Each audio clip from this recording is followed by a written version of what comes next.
Good afternoon friends, myself Sudhanshu Pathak. ये मेरा contact number है और ये मेरा यूट्यूब चैनल है। ठीक है, आज की जो हम लोग की टॉपिक है वो हम लोग की टॉपिक है भारतीय शिक्षा आयोग पे है। भारतीय शिक्षा आयोग पे है, इसको हम लोग पढ़ेंगे। इसको पढ़ने से पहले हम लोग के लिए एक और चीज़ इम्पोर्टेंट टॉपिक हो जाती है, वुड डिस्पैच। तो हम लोग जानेंगे वुड डिस्पैच क्या है, वुड का घोषणा पत्र क्या है। ठीक है, वुड डिस्पैच, वुड का घोषणा पत्र, ठीक है, दोनों एक ही बातें हैं। उसको हम लोग जानेंगे पहले क्या है। ठीक है, तो आइए हम लोग जानते हैं। ये हम लोग की टॉपिक है भारतीय शिक्षा आयोग। इसको पढ़ने से पहले हम लोग पढ़ेंगे वुड डिस्पैच। ठीक है,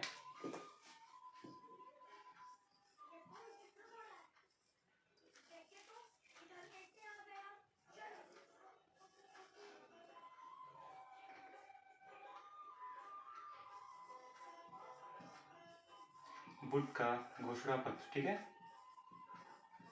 वुड का घोषणा पत्र, इसी की इंग्लिश है वुड डिस्पैच। ठीक, वुड डिस्पैच इसी की इंग्लिश है। अच्छा, वुड का घोषणा पत्र क्या है ये हम लोग जानेंगे। जानने से पहले ये वुड क्या है, हम लोग भारतीय संविधान के विकास के क्रम में जो 1773 से हम लोग पढ़ते हैं, 1773 से जो अधिनियम चलता है हम लोग का 1947 तक जो भारतीय संविधान के विकास का क्रम था, यहाँ पे एक समय था 1784, जब इंडिया का पिट्स एक्ट आया था। 1784 का पिट्स इंडिया एक्ट आया था। उस समय पिट्स इंडिया एक्ट में क्या हुआ था, ईस्ट इंडिया के काम को दो भागों में विभाजित कर दिया गया था। इसमें ईस्ट इंडिया कंपनी के काम को दो भागों में विभाजित कर दिया गया था। वो कौन कौन से दो भाग थे? पहला था board of director, board of director, okay, and second board of controller, board of controller. ठीक है, 1784 के पिट्स इंडिया एक्ट में ईस्ट इंडिया कंपनी के काम को दो भागों में विभाजित कर दिया गया था। पहला था board of director and second board of controller. ठीक है, तो बोर्ड ऑफ कंट्रोलर के ही एक सदस्य थे would, would, board of controller के ही एक सदस्य थे वुड। ठीक है, अब इन्हीं वुड साहब का इन्होंने एक एडवाइजरी जारी किया था, एक अपना घोषणा जारी किया था। कब जारी किया गया था? इन्होंने 1854 में जारी किए थे। 1854 में, ठीक है, 1854 में वुड जी ने 1854 में एक घोषणा पत्र जारी किए थे। कब? तो 1854 में एक घोषणा पत्र जारी किए थे। क्या? घोषणा पत्र, ओके, 1854 में एक घोषणा पत्र जारी किए थे। ठीक है ना, इस घोषणा पत्र को ही वुड डिस्पैच कहा जाता है। अब हम लोग जानेंगे कि इस घोषणा पत्र में क्या क्या बातें कही गई थी। ठीक है, इस घोषणा पत्र में क्या क्या बातें कही गई थी। बोर्ड ऑफ कंट्रोलर के सदस्य वुड ने 1854 में एक घोषणा पत्र जारी किया गया था, जिसे ही वुड डिस्पैच या वुड का घोषणा पत्र कहा जाता है। और ये क्या था ये हम लोग जानेंगे। ठीक है, तो इसमें था, इन्होंने उस समय जो पाश्चात्य शिक्षा चली आ रही थी, जो प्राचीन काल से शिक्षा चली आ रही थी, उस पर इन्होंने बहुत ज़्यादा फोकस किया। ठीक है, उसके प्रसार पे ध्यान दिया, उसके प्रसार को ही लगे रहे, उसके प्रसार में लगे रहे। ठीक है, और इसके बाद शिक्षा का माध्यम, इस पे इन्होंने शिक्षा का माध्यम, शिक्षा का माध्यम, ठीक है ना, माध्यम कैसा होना चाहिए उसका, उसका प्रसार कैसे हो, ठीक है ना, उसमें और क्या सुधार करने चाहिए शिक्षा में, ठीक है ना, ये सारी चीजें सुधार कैसे किए जाए, उस पर क्या विचार किए जाए, यही था जो उस समय शिक्षा चली आ रही थी, जो उस समय। तो उससे पहले तो 1854 में वुड ने यही सोचा एक घोषणा पत्र के थ्रू कि उस शिक्षा को कैसे सुधारा जा सकता है, समाज को कैसे और एडवांस बनाया जाए। इसी के चलते वुड ने ये घोषणा पत्र जारी किया था। ठीक है, इसके बाद इस घोषणा पत्र को लेकर के तब तो माहौल सही था, ठीक है, 1854 में माहौल सही था, ठीक। एक चीज़ और आपको यहाँ पे बता दें, वुड के घोषणा पत्र को ही, वुड के घोषणा पत्र को ही अधिकारों का मैग्ना कार्टा कहा जाता है। इसी को, घोषणा पत्र को ही अधिकारों का मैग्ना कार्टा कहा जाता है। ये बात बहुत ही ज़्यादा इम्पोर्टेंट है। अधिकारों का मैग्ना कार्टा, अधिकारों का मैग्ना कार्टा, अधिकारों का मैग्ना कार्टा। मैग्ना कार्टा मतलब होता क्या है? मैग्ना कार्टा मतलब होता है अधिकारों का घोषणा पत्र। इन्होंने अपने एक अधिकार का घोषणा पत्र जारी किया शिक्षा के माध्यम पे। इनका मतलब मेन एम था कि प्राथमिक लेवल की शिक्षाओं पे ये बहुत ज़्यादा फोकस करते थे, ठीक है ना। तो इनका ये था, यहाँ पे मैं मेंशन कर रहा हूँ, अगर किसी को डाउट होगा तो पूछता रहेगा, ठीक है। इन्होंने कहा कि जो प्राइमरी एजुकेशन चलेगा, जो प्राथमिक विद्यालय होंगे, जो प्राइमरी स्कूल होंगे, ठीक है, प्राथमिक जो प्राइमरी स्कूल होंगे वो वहाँ के स्थानीय भाषा में ही चलेंगे। प्राइमरी स्कूल की भाषा क्या होगी? प्राइमरी स्कूल की भाषा जो होगी वो वहाँ की स्थानीय भाषा होगी, स्थानीय भाषा होगी, ठीक है, ठीक। प्राइमरी स्कूल की जो भाषा होगी वो स्थानीय भाषा होगी, ठीक। इसके बाद जो उच्च शिक्षा होगा, हायर एजुकेशन, उच्च शिक्षा, उच्च शिक्षा जो होगी उसका क्या होगा? उच्च शिक्षा का, उच्च शिक्षा की भाषा को इन्होंने कहा कि इसकी जो लैंग्वेज होगी वो होगी अंग्रेजी में, ठीक है। इस बात को और थोड़ा ध्यान से समझिएगा। प्राइमरी स्कूल, प्राइमरी जो कक्षा 1 से 5 तक के क्लास में जो भाषाएं चलेंगी वो वहाँ की लोकल लैंग्वेज में ही चलेंगी, लेकिन जो उच्च शिक्षा चलेंगी उसकी भाषा अंग्रेजी होगी, ठीक है। ऐसे कई सारे इन्होंने रूल लागू किए और ये रूल लगभग कब तक चलता रह गया? ये रूल चला इनका 25 सालों तक चलता है। 25 सालों तक, 25 साल मामूली बात नहीं होती, 25 साल तक इनका ये चीज़ चलता ही रहा। कब तक?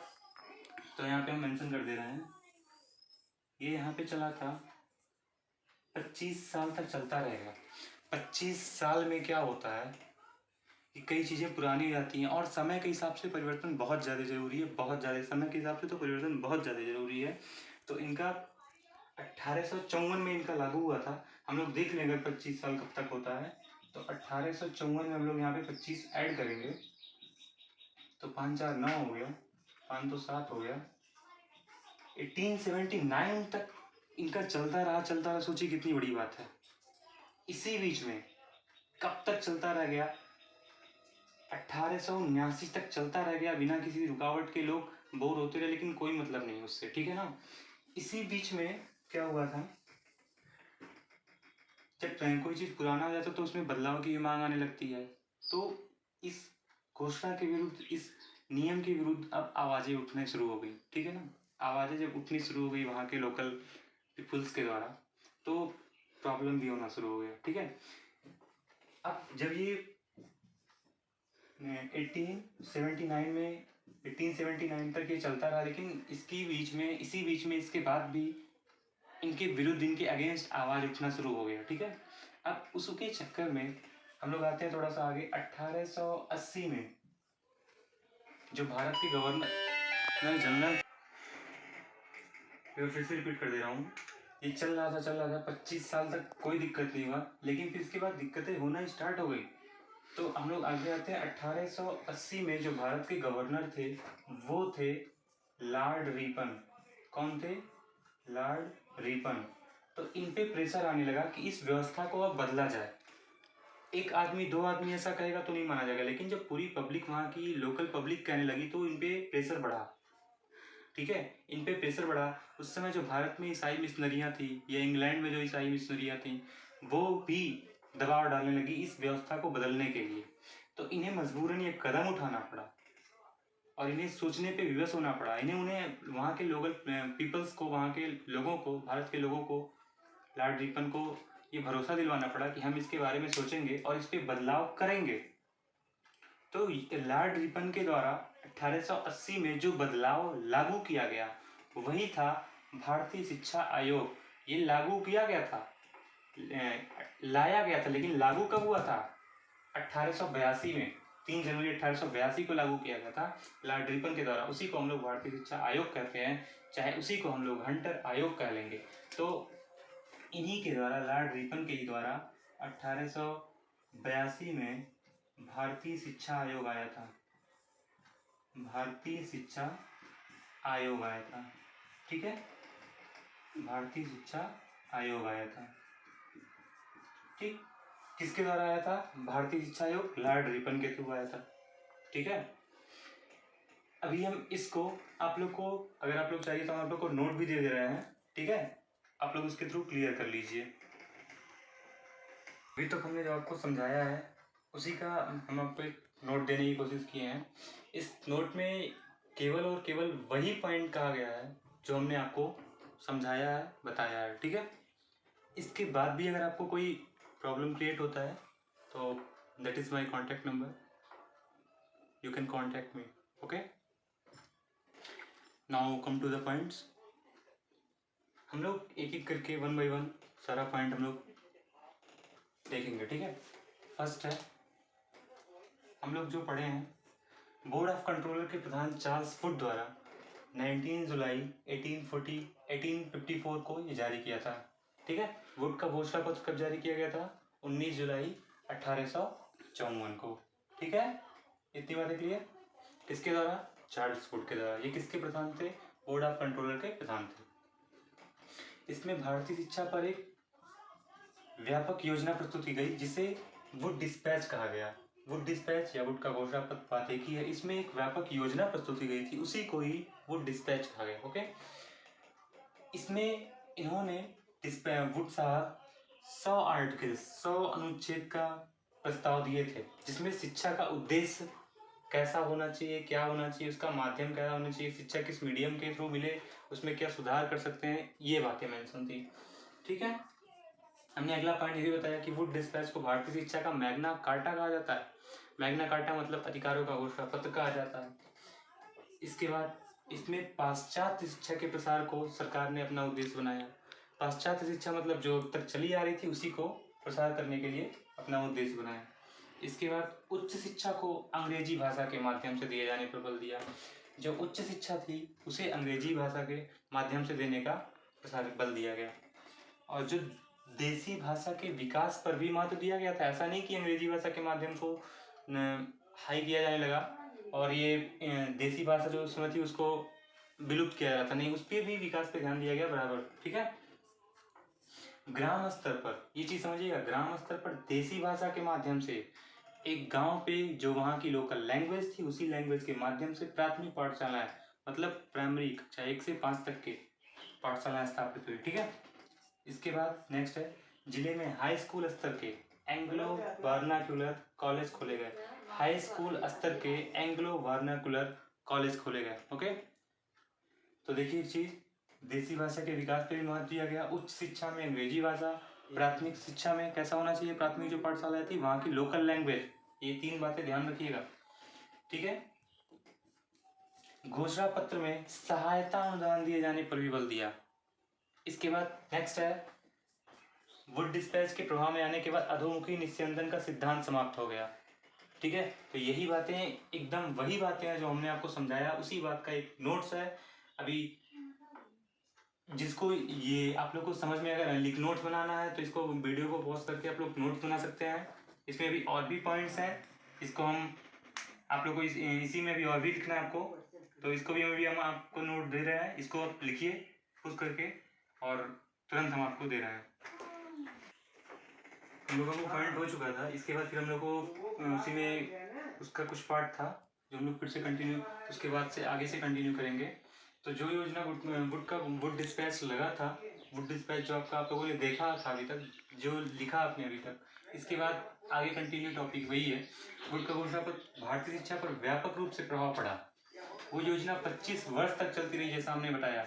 और 25 वर्ष तक चलने लगी तो समय के साथ परिवर्तन बहुत जरूरी है, उसमें नहीं हुआ तो उसके विरुद्ध आवाज उठने लगी। ठीक है, इसीलिए कहा जाता है समय के साथ बदल जाइए। अगर आप भी नहीं बदलेंगे तो आपके विरुद्ध भी आवाजें उठेंगी। ठीक है, तो मस्ती के साथ मजे के साथ पढ़ते रहिए और चेंजिंग मोड में रहिए। ठीक है, ईसाई मिशनरियां परिवर्तन की मांग उस समय करने लग रही थी। 1854 के घोषणा पत्र में घोषित शिक्षा नीति के विरुद्ध भारत और इंग्लैंड में जो ईसाई मिशनरियां थी वो परिवर्तन की मांग कर रही थी। ठीक है, इसके बाद फिर इंग्लैंड में ईसाई मिशनरियों ने जनरल काउंसिल ऑफ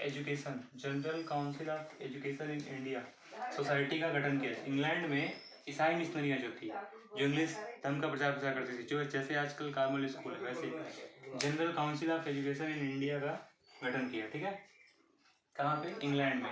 उसी समय भारत में जो समय चल रहा था उसमें 1880 का समय था, और उस समय जो भारत के गवर्नर कौन थे? तो लॉर्ड रिपन, ये गवर्नर थे भारत के। ठीक है, लॉर्ड रिपन। उन पे ये दबाव डालने लगी, ईसाई मिशनरियां जो भारत में थी उन पे दबाव डालने लगी शिक्षा नीति में परिवर्तन का। यहाँ पे आवाज उठी और यहाँ पे दबाव डालने लगी। अब इस दबाव को ये झेल नहीं पा रहे थे, लॉर्ड रिपन साहब झेल नहीं पाए, तो उन्होंने आश्वासन दिया कि हम इस पे पुनर्विचार करेंगे। वो डिस्पैच पे जो 1854 में आया था उस पर हम विचार करेंगे। रिपन ने उन्हें भारतीय शिक्षा नीति पर पुनर्विचार करने का आश्वासन भी दिया था। ठीक है, और इतना सब कुछ होने के बाद दबाव जब वो नहीं झेल पाए तो लॉर्ड रिपन ने 3 जनवरी 1882 को भारतीय शिक्षा आयोग गठन किए। ठीक है ना, और यही आज का हम लोग का टॉपिक भी था जिसको हम लोग को पढ़ना था। ये अगर आपको लोगों को डाउट हो रहा है इसमें तो आप मुझसे पूछ सकते हैं, ये आपका नोट है, इतना आपको नोट बना लीजिए आप लोग। हम लोग फिर आगे कंटिन्यू करेंगे। कि जब 1854 में जब वुड डिस्पैच का जब विरोध शुरू हुआ, किसका? वुड डिस्पैच का जब विरोध शुरू हुआ 1854 से ही, 1854 में लागू हुआ था वुड डिस्पैच। अब वुड डिस्पैच चल रहा था, ये कब तक चला? 25 साल तक। ठीक है, 25 साल तक चला। अब 25 साल के बीच में इनके अगेंस्ट आवाज़ भी उठने लगे। अब आवाज़ उठने लगे तो आगे चल करके 1880 में गवर्नर कौन था? Lord Ripon.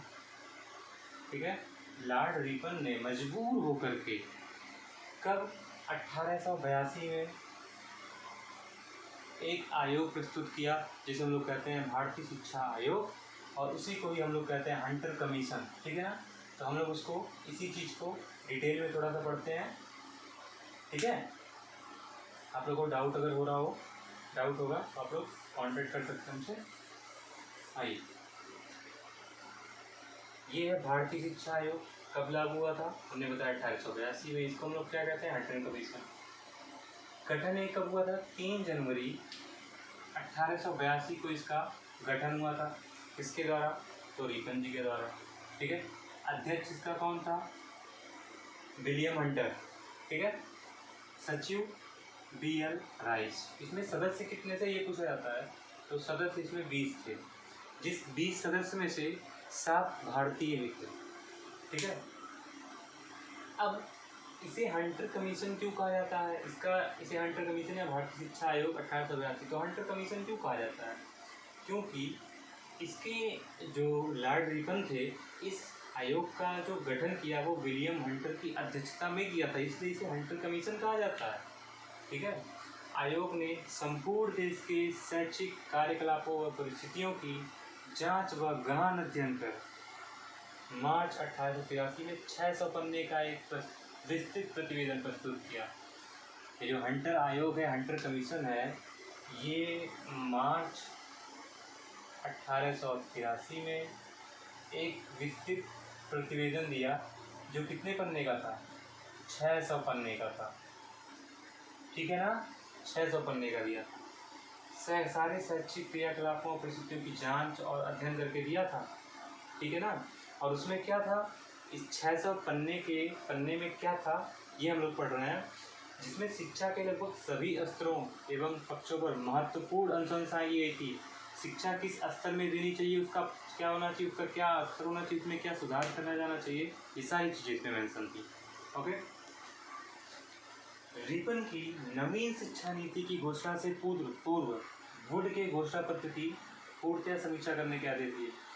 लॉर्ड रिपन जो उससे भारतीय गवर्नर जनरल थे, उन्होंने डायरेक्टली नहीं लॉन्च कर दिया भारतीय शिक्षा आयोग। उन्होंने वुड डिस्पैच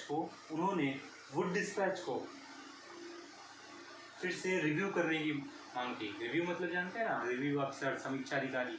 तो क्या सही है क्या गलत है इसकी रिव्यू करना, समीक्षा करना ही होती है। तो रिपन ने नवीन शिक्षा नीति की घोषणा नहीं की, घोषणा करने से पूर्व वुड के घोषणा पत्र की समीक्षा करने के आदेश दिए। पहले आदेश दिए और उसके बाद लगाया। तो देखिए, प्राथमिक शिक्षा की स्थिति में सुधार व विकास हेतु क्या उपाय किए जाएं। जो प्राथमिक शिक्षा की स्थिति है, जो कंडीशन थी उसमें उसके सुधार के लिए क्या उपाय किए जाएं, तथा सभी शैक्षिक पहलुओं पर सरकार की नीति को स्पष्ट करने के आदेश दिए। जो शैक्षिक पहलुएं थी उस समय, जो एजुकेशन का मोड था, उस पर सरकार की क्या नीति थी उसको भी स्पष्ट करने के आदेश दिए थे। ठीक है, तो ये था हमारा भारतीय शिक्षा आयोग। कब इसको मैं एक बार फिर से रिपीट कर दे रहा हूँ। 1882 में आया था। हंटर कमीशन भी इसे कहा जाता है। इसका गठन 3 जनवरी 1882 में रिपन के द्वारा किया गया था। अध्यक्ष विलियम हंटर, सचिव BL राइस, सदस्य 20, 7 भारतीय सदस्य भी थे। इसे हंटर कमीशन या भारतीय शिक्षा आयोग भी कहा जाता है। ठीक है ना। इतना अगर आता है भारतीय शिक्षा आयोग या हंटर कमीशन पर टिप्पणी करने के लिए, तो इतना आप लिखेंगे। लघु उत्तरी का ये प्रश्न होता है। ठीक है, ये लेकिन इसमें जरूर मेंशन कीजिएगा कि मार्च 1883 में 600 पेज के लिए ये दिए थे। ठीक है ना, ये आपको मेंशन करना है इसमें। ठीक है, आप लोग जब भी बोर होंगे समय से, आप लोग उसके बाद तुरंत हम आएंगे आप लोग को मोटिवेट करने, और आप लोग के बोरियत को तोड़ने के लिए हम आएंगे अनोखे अंदाज से अपने। ठीक है, हंसते रहिए, मुस्कुराते रहिए। गुड आफ्टरनून, थैंक यू, सत श्री अकाल।